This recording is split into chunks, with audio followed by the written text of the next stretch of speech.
Summer on Purpose. Hello and welcome to the Ignite Youth Podcast here at Waynfleet BIC Church, where we discuss life through the lens of our Anabaptist roots. And Pastor West dances to the music. Well, we don't have the music, so I know. I noticed when, like, before the camera really clicks into us, we both do, like, the little, like, yep. Like, we're trying to play it in our head to see to time it out properly. Yep. Anyway. Yeah. All kinds of fun over here. All kinds of fun.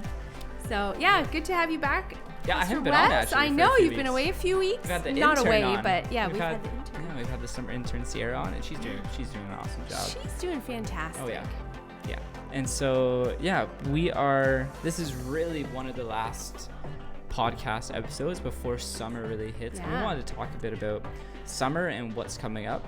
And one of the things I realized is that, especially during summer, we notice it here at our church on Sunday mornings, but also youth group, so many people go away. Yeah. They're on vacation, or, you know, they have plans. Summer Other gets filled up. Yeah.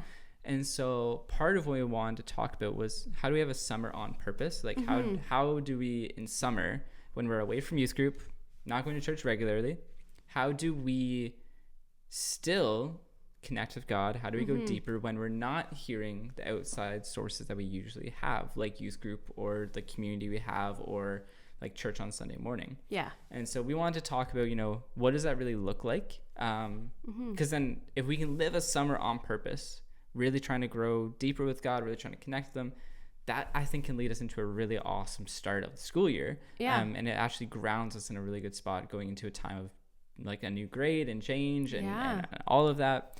And so, yeah, we wanted to talk about it. And there's a few ways I think that we can actually really have a summer on purpose. And I'm going to say, I think one of the ways is, like, our youth group does summer events, and I think that's a great way to come out and to continue with community. So if you're able to come out to summer events, come out to the summer events. Yeah, that's my shameless plug for the summer events. And if you don't know when they are, you can actually check our Instagram. We have them posted of all the dates.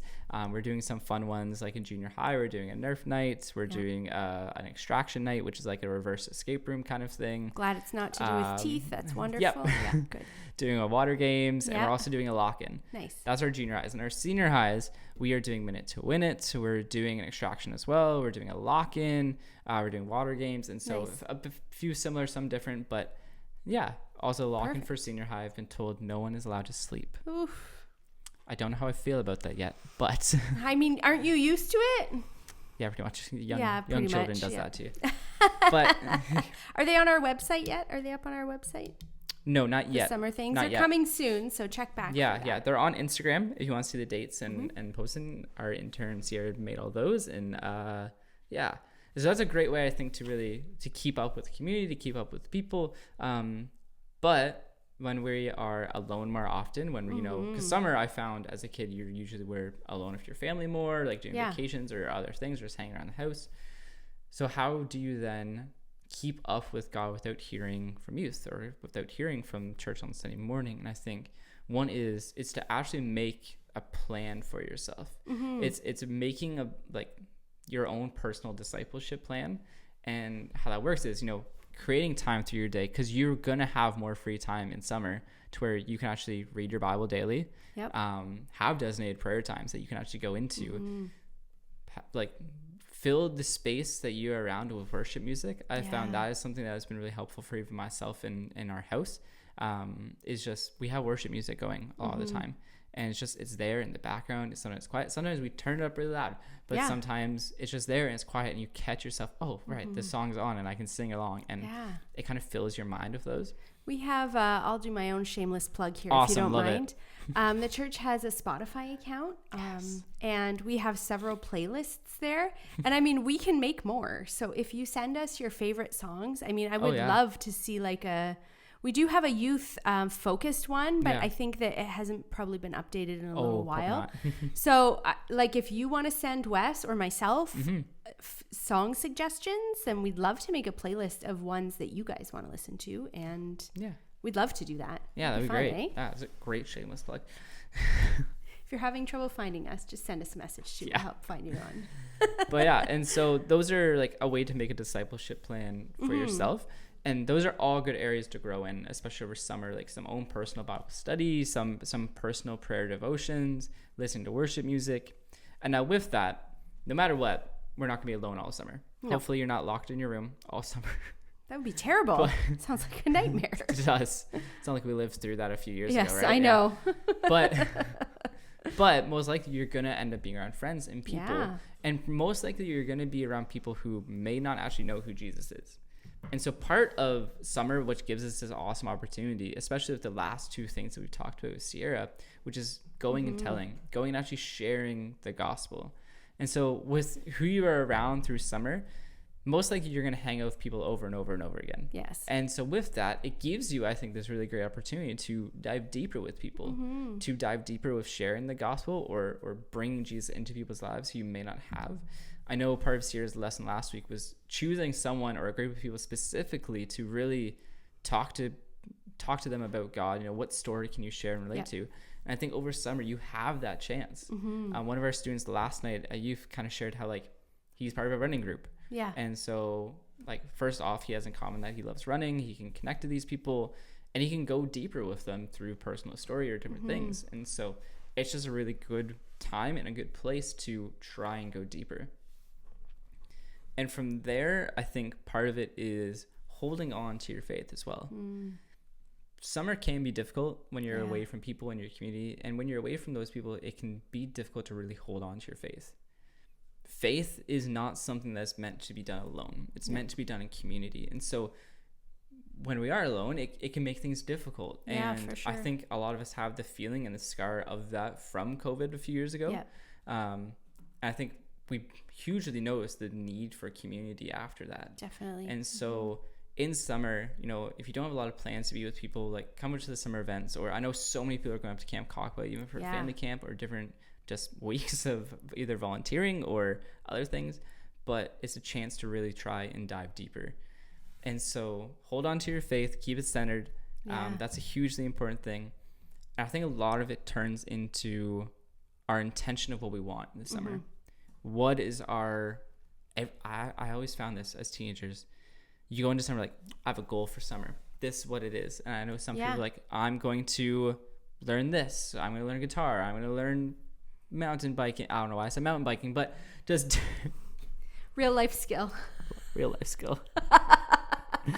just to learn something or to dive deeper. And so maybe this summer your purpose is, I'm gonna grow closer with God. Maybe that's your point for this summer, and doing that daily and checking in weekly with someone. And so what is the point of this summer? And the point of this summer, I hope, is a summer on purpose of diving deeper with God.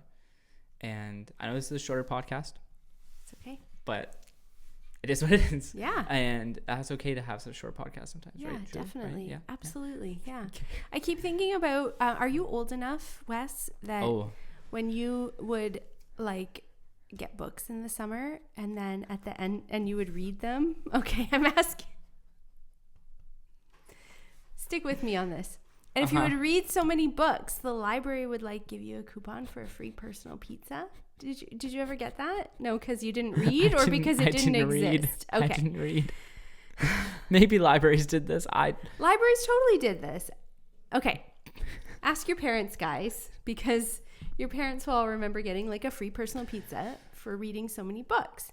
And they started doing that because the teachers would notice that back in September, the kids would come in and they would have slidden back so far with what they learned over. So I think the point of it is that it's a great idea. It is a great idea. But, like, if you don't continue doing something, the slide back is significant. And then when you try and start doing it again, it's more difficult and harder. It's better just not to get out of the habit, and to even amp it up when you've got extra time. Yeah, absolutely. And summer provides us with that time. And, like, Wes will give you a pizza. Sure. Slice of pizza. We don't have a budget for a whole pizza.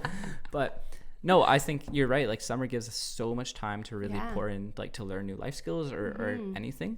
And it's a great chance to really grow deeper with God. It's a great chance to dive into, pour into that personal relationship we have with him. And, like, no matter what, we have free time in the summer. Yes. Even as adults, we have more free time in the summer. most of us. Most of us, yeah. But, and so, yeah, it gives us this chance to really go for it and to do that. And so we want to encourage you, like, over the summer, even before summer, to set a goal of what you want to do. And we would love to be able to come alongside and know, like, yeah, you want to dive in and have a bigger relationship with God. Awesome. How do we do that? And then living and following that out. And part of what I said, like, we want to help with that is a lot of our leaders, like, especially in senior high, like, more students can text in that. Yeah. And so it's like, how do we be accountable for each other? Like, hey, how's your Bible reading going? Hey, how's your prayer life going?